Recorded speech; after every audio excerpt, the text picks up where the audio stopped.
에스겔서 5장을 살펴보고자 합니다. 우리가 에스겔이 3장과 2장, 3장에서 이제 소명을 받고 4장에서 이스라엘을 향한 심판을 이제 말씀하고 있는 장면들을 보게 됩니다. 오늘 5장도 마찬가지로 그런 공적인 유다이겠고 또 전체적인 이스라엘인데 이스라엘을 향하여서 하나님께서 심판하시는 그 내용을 좀 살펴보고자 합니다. 오늘 말씀은 하나님의 심판을 아주 구체적으로 드러내고 있다라고 하는 것입니다.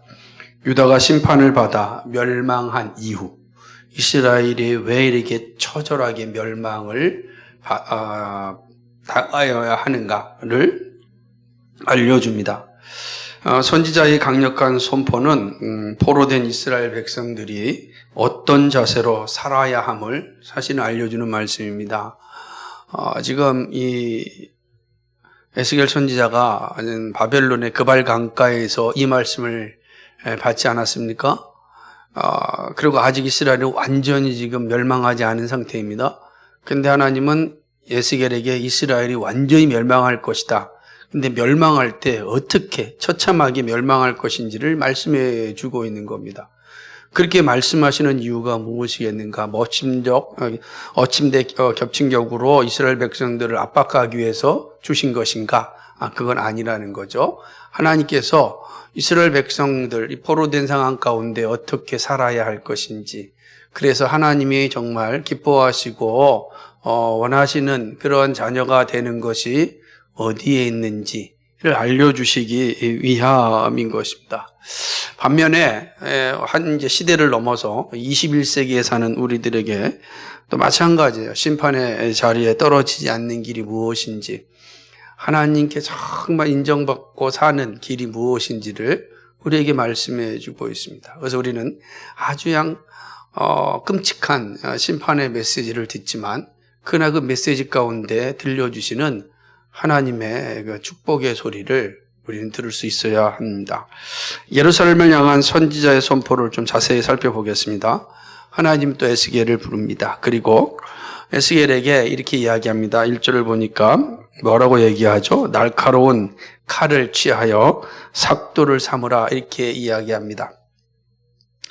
삭도라고 하는 거는 우리식으로 얘기하면 면도날 같은 거, 털을 깎는 면도날 혹은 머리를 미는 면도날은 이제 삭도라고 하는 거죠. 그래서 칼을 취하여서 삭도를 삼으라고 이야기합니다. 하나님은 에스겔의 머리털과 수염을 깎아서 저울에 달아놓으라고 이야기하는 것이죠. 왜 하나님께서는 머리털과 수염을 깎으라고 하였을까? 그죠? 그는 우리가 이스라엘에 주신 하나님의 율법을 잘 생각해 보면 이해가 되는 것입니다. 머리털과 수염은 이스라엘 백성들에게 있어서 매우 중요한 그 외적인 표지인 것입니다. 레위기 13장 40절과 44절을 보게 되면은 머리털에 생기는 반점을 이제 경고합니다. 그러려면 다 머리털 밀어야 되잖아요, 먼저. 이런 거 얘기하죠. 레위기 21장을 보게 되면은 제사장은 죽은 자의 머리털과 수염을 함부로 깎을 수가 없습니다. 깎으면 안 되는 것이죠. 특별히 이제 신명기 14장 1절과 2절을 보게 되면 이 머리털의 중요성을 강조하는 걸 보게 되는데, 너희는 너희 하나님 여호와의 자녀니 죽은 자를 위하여 자기 몸을 베지 말며 눈썹 사이 이마 위에 털을 밀지 말라. 너는 너희 하나님 여호와의 성민이라. 여호와께서 지상 만민 중에서 너를 택하여 자기의 기업의 백성을 삼으셨느니라. 이렇게 말합니다. 털을 사실은 밀지 말라라고 이야기하는 것입니다. 털을 미는 건 그거는 수치스러움을 당하는 겁니다. 그러니까 머리가 이게 완전히 대머리가 됐다. 이건 수치스러운 거죠. 이 사실을 이제 보여주고 있는 겁니다.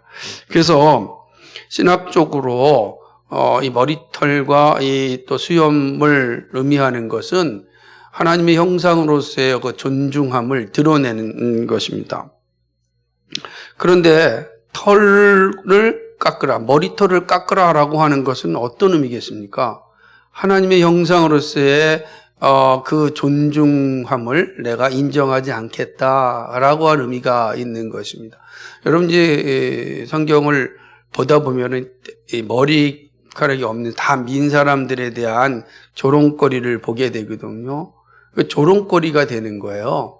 그 하나님의 형상으로 지음받은 선지자에게 머리를 다 깎고 수염을 깎아서 자라노라라고 하는 건 그거는 상징적인 의미로 내가 하나님 형상으로서의 존중과 가치를 인정하지 않겠다라고 하는 그런 의미라고 볼 수 있습니다.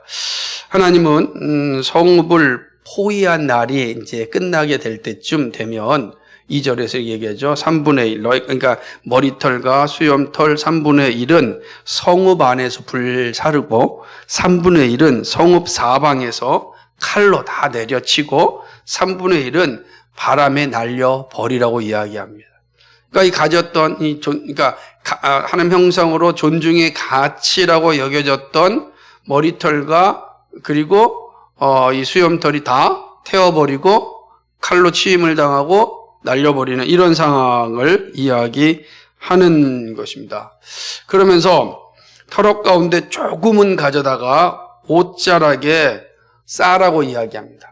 조금 가져다가 그리고 또 그 중에서 얼마를 가져다가 불 사르라고 이야기합니다. 그러니까 잘 보면은 이게 3분의 1, 3분의 1, 3분의 1을 가져갔지만 얼마 정도는 지금 에스겔에게 갖고 있는 거고 그 얼마 중에서 얼마는 또 이제 불을 태우고 얼마는 남아 있는 거죠. 그 얼마가 남아 있는지 모르지만 그냥 얼마 조금 남아 있는 거예요. 남은 거. 그 남은 것은 어떤 의미일까 생각해 보면 아마 이제 환란이 포로 생활과 환란을 겪고 그리고 마침내 하나님의 약속한 이스라엘로 다시 귀환하는 그런 성도들의 모습을 상징한다고 볼 수가 있는 것입니다.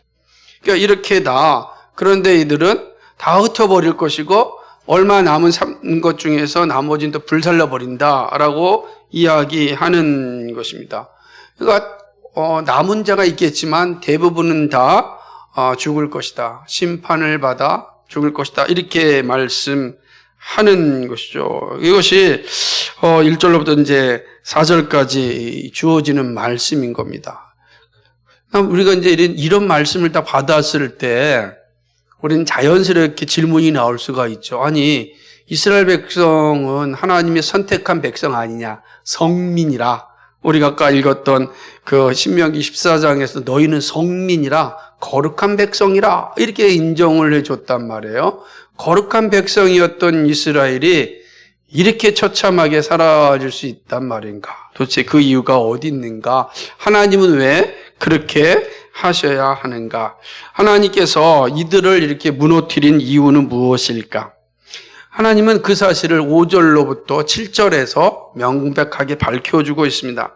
하나님은 이스라엘을 이방인 가운데 두게 하였습니다. 다시 말하면 이스라엘이 이방인 가운데 중심이 되게 했다는 거죠. 그러니까 이방인이 주변에 딱 둘러있고 이스라엘의 중심에 있는 거예요. 우리가 중국 사람들 이야기할 때 자신들 중화사상이라고 얘기하잖아요. 모든 세계의 중심은 어디라? 중국이다. 그게 중화사상이에요.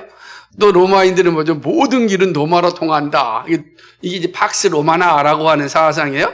최근에 와서 이제 미국이 팍스 아메리카나 이렇게 얘기하거든요. 자기들이 세계의 중심이다라고 하는 거예요. 근데 정말 이 세계의 중심이 누구였는가? 예루살렘, 이스라엘이었다는 거예요. 하나님께서 그 이방인 가운데 예루살렘, 이스라엘을 두었는데 그들이 하나님의 뜻대로 살지 않은 거죠. 그죠? 이방인 가운데 두었는데 그들이 이방인들보다 못한 존재가 되어버린 겁니다. 그러니까 그렇게 중심적인 이스라엘이 이게 하나님께 버림받은 그 이유가 뭘까? 하나님은 이스라엘을 성민이요, 열방 세계 가운데 중심으로 삼아줬는데 지금 그들은 하나님께 버림받았어요. 그 이유가 뭡니까? 바로 하나님의 규례를 어겼다는 거예요. 그리고 이방인보다 더 악을 행하였다라고 지적을 합니다. 규례를 어겼다. 규례는 율법이잖아요. 다시 말하면 언약이란 말이에요. 하나님의 언약을 이스라엘 백성들이 어겼고 이방인보다 더 악을 행하였다라고 하나님께서 말씀하는 것입니다. 언약 백성이 언약을 잃어버렸으면 무슨 백성입니까? 가치가 없는 거예요. 언약 백성은 언약을 지킬 때 존중받고 가치가 있는 거예요. 그리스도인이 말씀대로 살아갈 때 가치가 있는 거예요. 근데 언약 백성이 언약을 버리면 어떻게 살아갑니까? 이방인처럼 살아가겠죠. 근데 이방인들보다 더 악하게 살 수밖에 없는 거예요. 이방인들은 자기들의 법이라도 있죠. 근데 언약 백성은 언약 백성의 법을 버려버리면 자기 소견밖에 없는 거예요. 그러니 얼마나 끔찍한 악을 행하겠습니까? 이스라엘이 그렇다는 거예요. 그래서 하나님께 뭐라고 이야기하냐면 7절에 보니까 나 주 여호와가 말하는 너희 요란함이 이방인들보다 더하다라고 이야기하는 것입니다. 이 요란함이 이방인들보다 더 요란하다라고 이야기하는 거죠. 도대체 이 요란함은 뭔가? 요란함은 11절에서 그 의미를 표현 주고 있는데 11절을 보니까 뭐라고 얘기했습니까?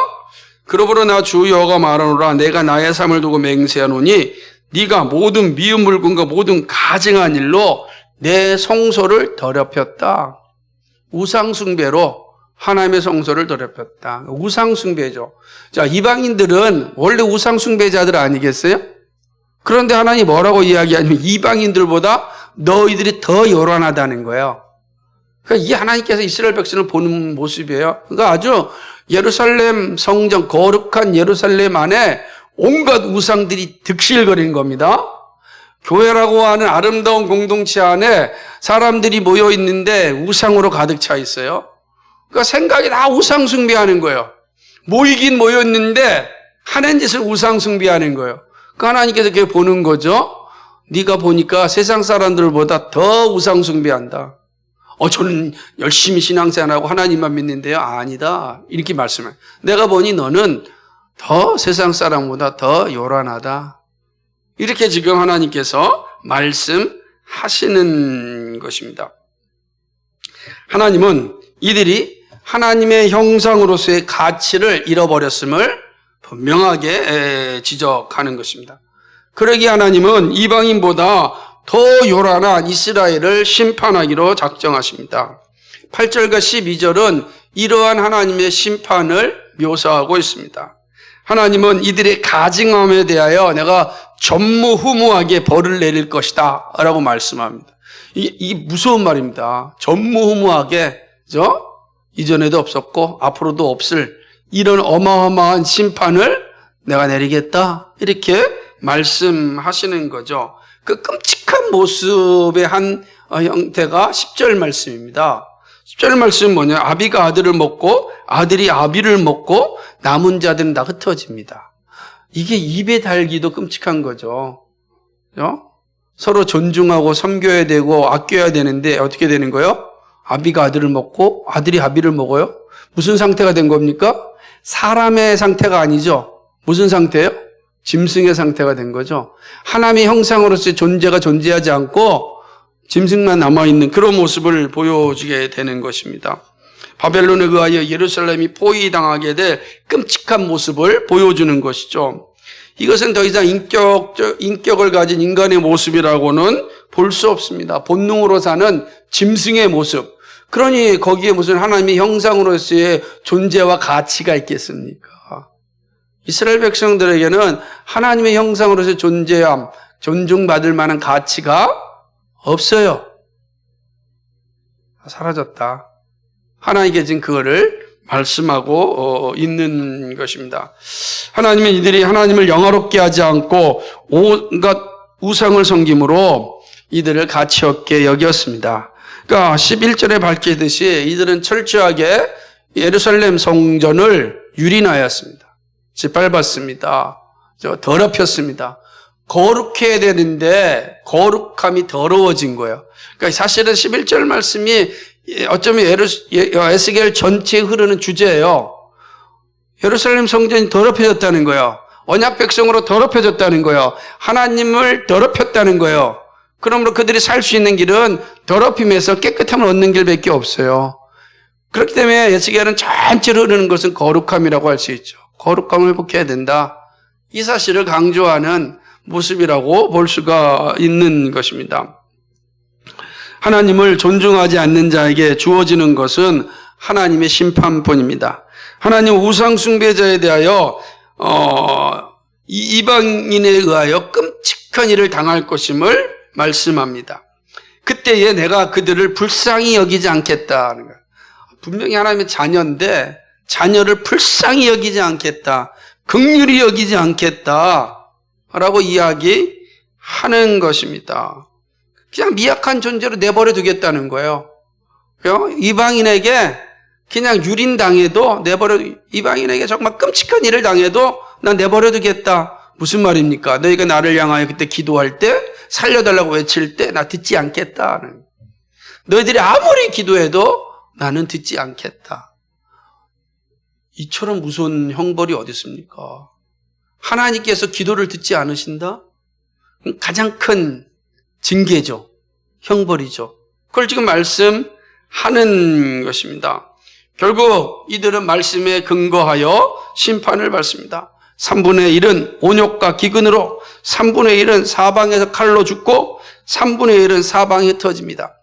2절에서 보여준 상징대로 이들은 그렇게 12절에서 심판을 받게 되는 것입니다. 그런데 이들이 받은 이 온욕, 기근, 질병, 칼에 의한 심판은 이건 갑자기 주어지는 심판이 아니고요. 언약 백성에게 주어지는 심판입니다. 언약 백성에게 하나님께 언약을 지킬 때는 하나님께서 한없는 축복을 주시지만, 그러나 언약을 어길 때는 그 언약에 대해 어긴 것에 대한 하나님의 심판을 하십니다. 대표적인 게 레위기 26장이고요. 그리고 또 신명기 28장이기도 합니다. 레위기 26장 12절에서 보게 되면 하나님께서 이스라엘 백성들과 언약을 체결합니다. 나는 너희 하나님이 될 것이고 너는 내 백성이 될 것이다. 이렇게 언약을 체결하세요. 그러니까 이스라엘 백성 언약을 체결하십니다. 그리고 언약 백성에게 하나님이 주시는 복은 충만합니다. 그런데 레위기 26장 15절에서 이렇게 말씀하시죠. 너희가 나와 맺은 언약을 어겼을 경우에 내가 너희를 반드시 심판할 것이다 라고 이야기합니다. 그래서 언약 백성이 언약을 어겼을 때 주어질 심판의 내용이 레위기 26장 16절에서 44절까지 기록되어져 있습니다. 그때 그 언약 백성이 언약을 어겼을 때 받을 그 심판의 내용이 지금 에스겔 선지자가 말씀하고 있는 겁니다. 온욕, 기근, 칼, 흩어짐. 물론 그보다도 더한 심판이 주어집니다. 그 내용을 지금 말씀하는 거죠. 그러니까 에스겔 선지자는 하나님께서 이스라엘 백성들과 맺은 그 언약에 근거하여서 심판을 선언하는 것입니다. 하나님은 유다를 더 이상 존중하지 않습니다. 이스라엘을 더 이상 존중하지 않습니다. 이걸 보면 엘리 제사장에게 주셨던 말씀을 우리가 기억할 수 있습니다. 사무엘상 2장 30절을 보면은 나를 존중히 여기는 자를 내가 존중히 여기고 나를 멸시하는 자를 내가 경멸히 여기겠다 이렇게 말씀하셨어요. 나를 존중히 여기는 자 내가 존중히 여길 것이다. 이 말은요, 너와 맺은 언약을 지키는 자 나는 그 언약에 근거하여 너에게 복을 줄 것이다. 그러나 너가 언약을 어겼다는 것은 나를 경멸히 여기는 것이고 경멸히 여긴 것에 대하여 나는 너희를 멸시하겠다. 이 내용이죠. 이 말씀은 성경 전체에 흐르는 그러한 선언인 것입니다.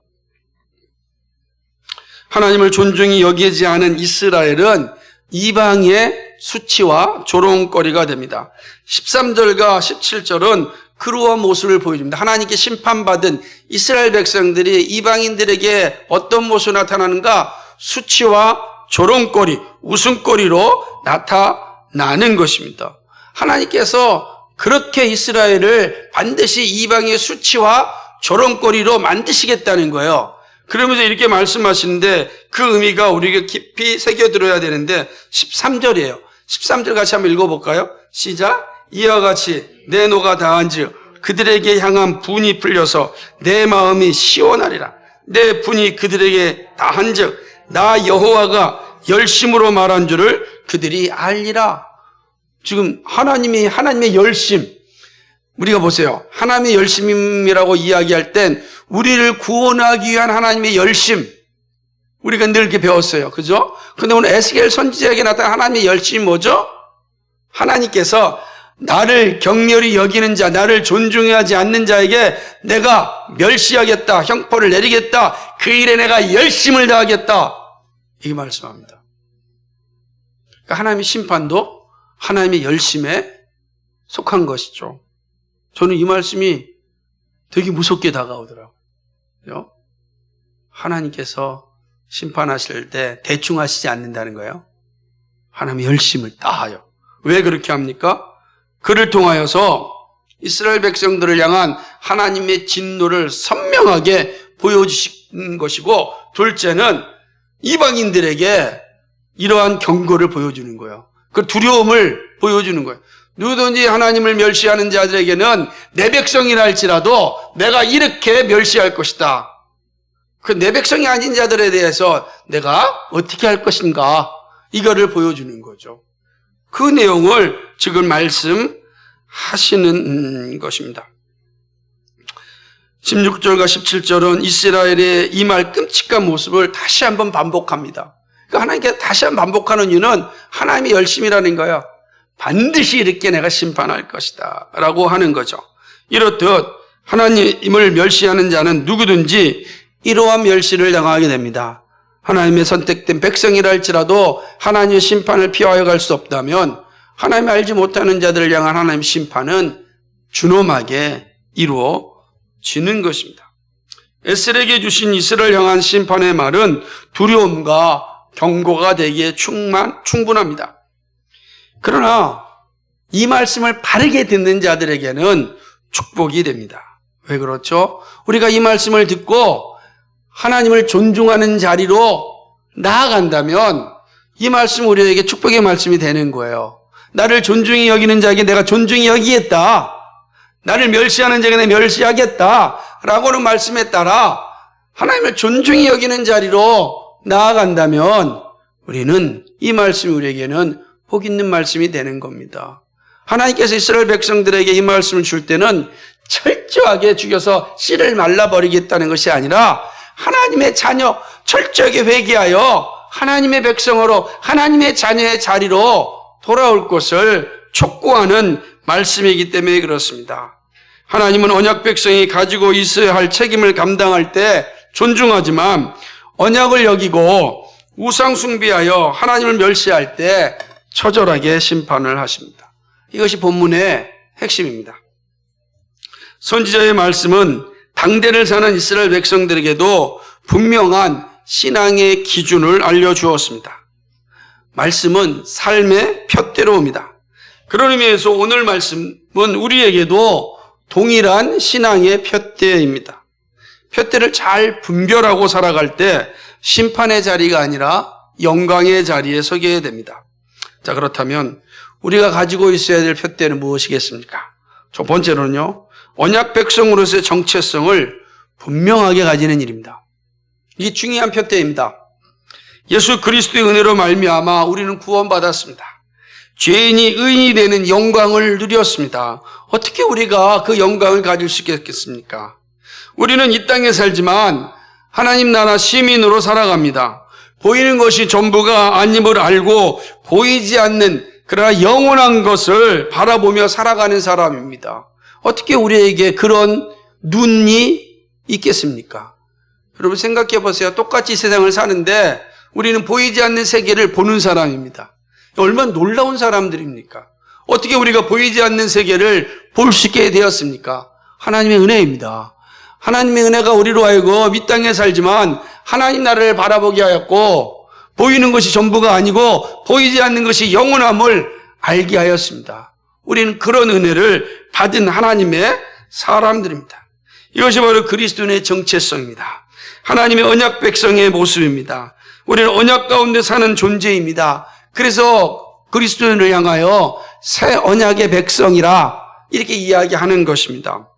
그리스도의 은혜로 말미암아 새 생명을 받은 사람들, 그것이 바로 우리의 모습입니다. 우리는 이 사실을 가지고 죄악된 세상을 살아갑니다. 그러기에 다가오는 고난에도 우리는 주눅들지 않는 것입니다. 그리고 담대하게 우리의 가치를 드러내며 살아갑니다.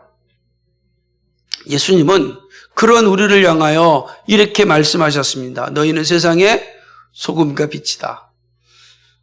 언약 백성인 우리를 향하여서 너희는 세상의 소금이고 세상의 빛이다. 세상의 맛을 내는 사람이요 썩어진 것을 막는 사람이다. 너는 어두운 걸 밝히는 사람이고 가야 할 곳을 비춰주는 사람이다. 너희는 세상의 소금이다. 너희는 세상의 빛이다. 여러분, 소금이 짠맛을 잃으면 어떻게 되겠습니까? 빛을 잃어버리면 어떻게 되겠습니까? 그리스도인의 먹과 맛은 소금과 빛의 역할을 감당하는 것입니다. 우리는 이 믿음으로 세상에 사는 것입니다. 언약 백성이라는 정체성, 내가 하나님의 자녀라고 하는 것, 하나님 그리스도의 은혜로 말미암아 구원받은 백성이라는 것, 내가 하나님 나라의 시민권자라고 하는 이 세상, 이게 흔들리면 우리는 이 세상에 있는 사람들보다 더 험하게 살아가는 것입니다. 그래서 우리가 누구인가 항상 가져야 될 표대는 나는 언약 백성이다. 하나님께 선택받은 백성이고 하나님의 약속을 받은 백성이고 하나님 나라를 상속받을 상속자라고 하는 이 분명한 정체성을 가지고 믿음의 길을 가는 겁니다. 그게 우리의 모습이에요. 이거 잊어버리면 안 되는 것입니다. 항상 가지고 있어야 돼요. 그렇다면 언약 백성은 언약 백성이라고 하는 이 분명한 자기 정체성을 분명히 가지고 있으면 어떻게 되겠는가? 말씀을 늘 붙잡는 겁니다. 그걸 늘 십자가를 바라보는 겁니다. 이 두 가지가 항상 있어야 돼요. 말씀을 늘 붙잡고 말씀을 늘 듣고 말씀 가운데 거하고 그리고 십자가 예수 그리스도를 늘 바라봐야 됩니다. 우리의 입술을 통하여 늘 십자가 예수 그리스도를 고백해야 되는 것입니다. 그래야 우리가 언약 백성으로서의 정체성, 언약 백성으로서의 표대를 잃어버리지 않아요. 그거 사라지면 점점점 사라지고 이 세상 사람보다 못한 인생을 살아갈 수 있습니다. 그래서 우리의 표대, 이 말씀을 통해서 우리가 가져야 될 이 분명한 표대가 있어야 되는 것입니다. 두 번째는 우리 시대의 우상을 분별하고 없애는 것입니다. 우리가 가지고 있어야 될 표대입니다. 언약 백성으로서의 정체성은 현실에서 잘 나타납니다. 이스라엘 백성들이 실수하였던 것은 보이는 것을 쫓아간 것입니다. 보이는 우상으로 하나님을 존중히 여기지 아니하였습니다. 결국 멸시를 받는 존재가 되어버렸습니다. 그렇죠? 보이는 것을 쫓아감으로 하나님을 존중히 여기지 않았어요. 그러므로 하나님은 더 이상 그들을 하나님의 형상으로서 하나님의 자녀로서 인정하지 않은 겁니다. 하나님께 멸시받은 자가 되어버렸습니다. 하나님께서 내버려 두셨습니다. 이게 이스라엘 백성들이 처한 모습이었습니다. 그런데 지금은 보십시오. 지금은 우상에 더 세밀하게 우리 주변에 있습니다. 놀라운 것은 죄책감도 느끼지 못하도록 우리 주변에 와 있습니다. 우리는 말씀의 나라에서 태어나지 않았습니다. 철저하게 우상의 나라에서 태어났습니다. 뼛속까지 우상을 섬기는 그러한 민족 가운데 태어난 자들입니다. 그러므로 한순간 발을 헛디디면 다 우상의 삶으로 돌아갑니다. 이 돌아가는 힘이 얼마나 큰지 모릅니다. 예수 믿다가 시험 들어서 교회를 나오는 것을 멈추면 곧바로 우상 섬기는 일에 열심을 냅니다. 얼마나 무서운지 몰라요. 그 사람이 10년, 20년, 30년, 50년, 60년을 신앙생활 했다 할지라도 신앙을 딱 접으면 바로 우상 섬기는 길로 갑니다. 우리가 사는 땅이 그런 땅이에요. 철저하게 우상 가운데 태어났고 우상 속에 살고 있습니다. 그런데 지금은 그 우상 섬기는 게 얼마나 달콤하게 우리 가운데 다가오는지 모릅니다. 그렇지 않습니까? 토종 비교를 보는 게 죄책감 느낍니까? 그러지 않아요. 타로 좀 보는 걸 사람들이 문화라고 생각해요. 아무도 그런 것에 대하여 죄책감 인식하지 않아요. 그리스도인도 마찬가지입니다. 예? 그게 얼마나 심각한 것인지 몰라요. 그런데 불구하고 우리는 이 시대 가운데 그리스도인이라는 이름으로 살아가고 있습니다. 정말 조심해야 됩니다. 그죠? 그 무엇도 하나님보다 더 좋아한다면 그것은 분명 우상숭배입니다. 바울은 로마서 12장 2절에서 이 세대를 본받지 말라고 하였습니다. 이 세대의 우상들을 우리는 잘 분별해야 됩니다. 물질의 우상, 성공의 우상, 쾌락의 우상, 권력의 우상, 학력의 우상, 도초에 넘쳐납니다. 자녀의 우상, 정말로 무섭습니다. 그러나 여러분, 이 모든 것이 불필요한 것이 아니에요.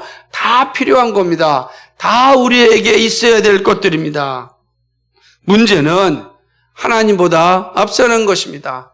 하나님보다 앞서요. 하나님께 예배하는 것보다, 하나님께 기도하는 것보다, 하나님의 인도하심보다 앞서는 겁니다.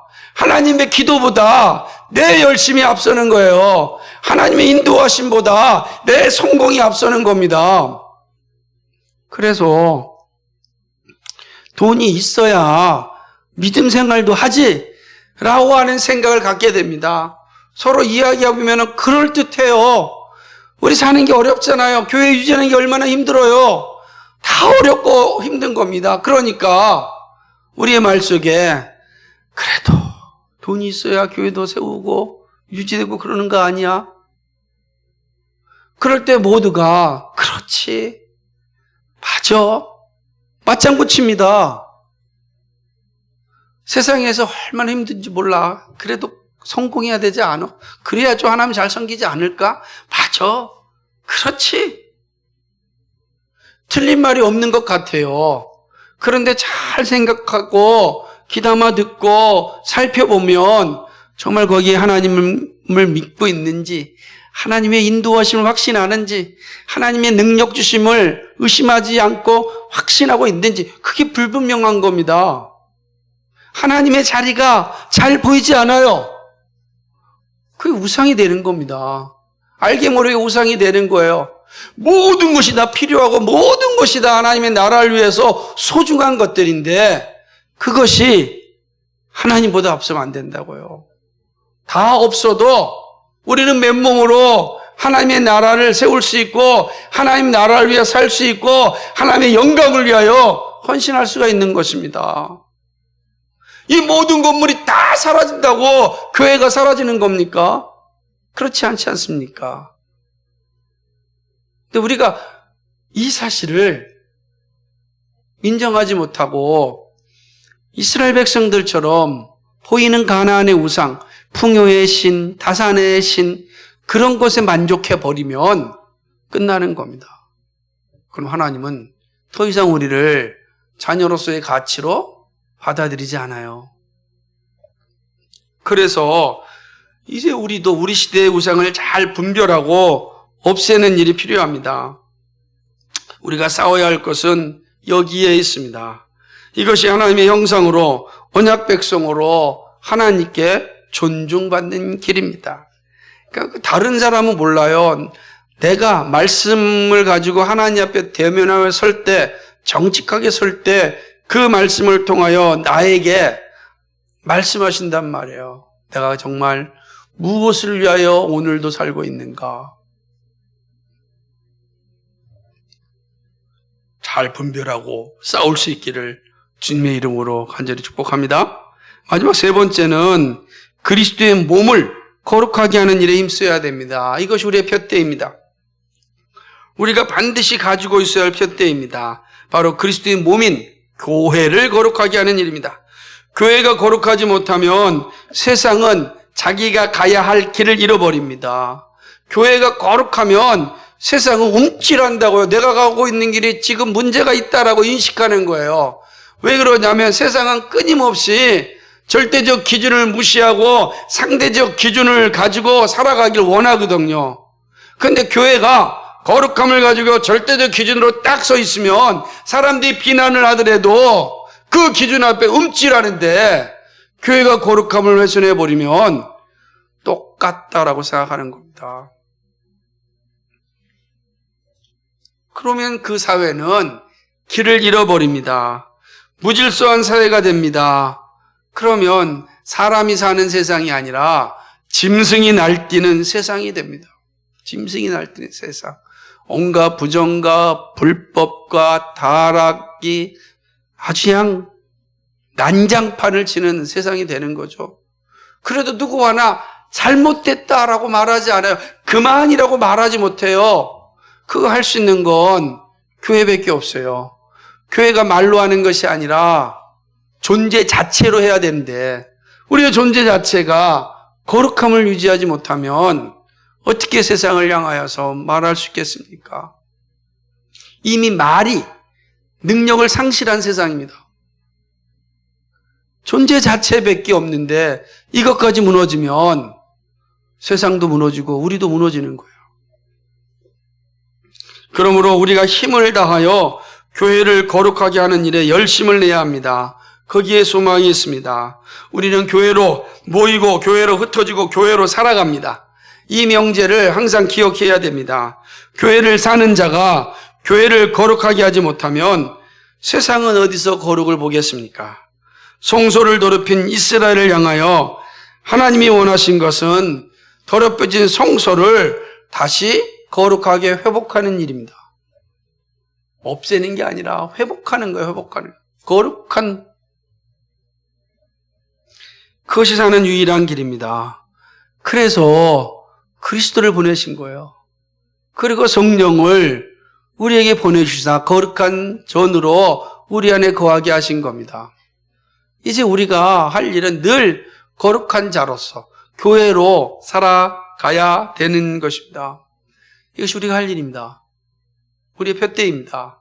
지금 우리는 교회가 무시당하는 시대를 살고 있습니다.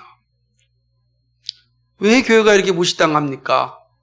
우리가 교회를 무시당하게끔 만들었습니다.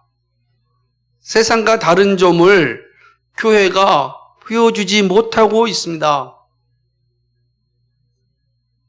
어떻게 생각하십니까? 여러분도 그렇게 생각하십니까? 우리는 과연 세상으로 하여금 거룩함을 보여줄 수 있는 능력이 우리에게 있습니까? 두렵고 떨린 표현이고 또 말이기도 합니다. 그래서 우리가 혹이라도 그런 일에 가담하였다면 우리가 할 일은 회개하는 일 외에는 없습니다. 우리는 철저하게 회개해야 됩니다. 이제는 교회 다니는 것으로 사람들에게 인정받지 못해요. 사람들에게.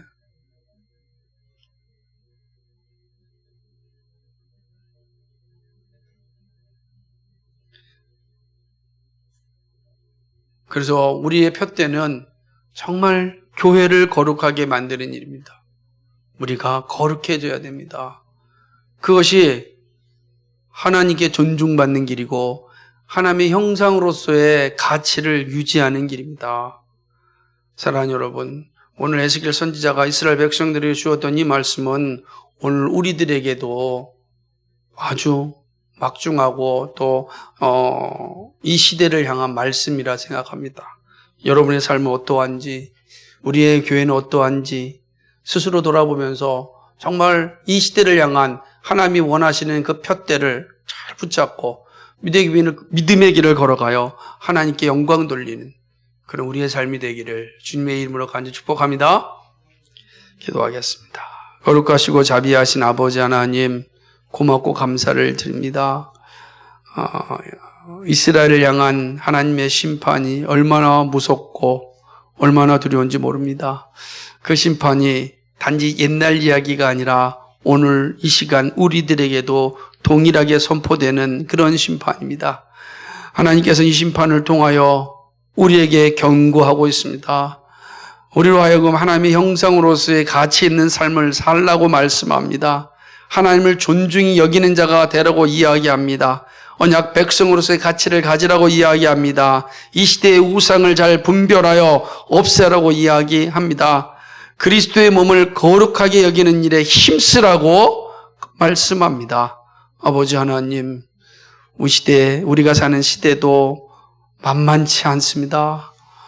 아버지여, 이 시대에 우리를 하나님의 사람으로 불러주신 것 감사합니다. 불러주심에 합당하게 살아갈 수 있는 힘도 허락하여 주옵소서. 그리하여 잘 감당케 하여 주옵소서. 빛과 소금 교회가 이곳에 존재하는 그 자체만으로 이곳에 거룩한 빛이 되게 하여 주시고 소금 되게 하여 주옵소서. 두려움을 가질 수 있는, 둯대를 보여줄 수 있는 교회 되도록 인도하여 주옵소서. 그 일이 쉽지 않기에 오직 하나님께 간구하고 구합니다. 성령님 도와주셔서 성령의 능력으로 일을 감당해낼 수 있도록 인도하여 주옵소서. 우리는 부족하고 연약하기에 성령의 도우심이 없이는 아무것도 할 수가 없사오니 오 주여 도와주옵소서. 그리하여 하나님을 영화롭게 하는 일에 힘쓰는 저희들 되게 하여 주옵소서. 감사드리며 예수 그리스도의 이름 받들어 기도하옵나이다. 아멘.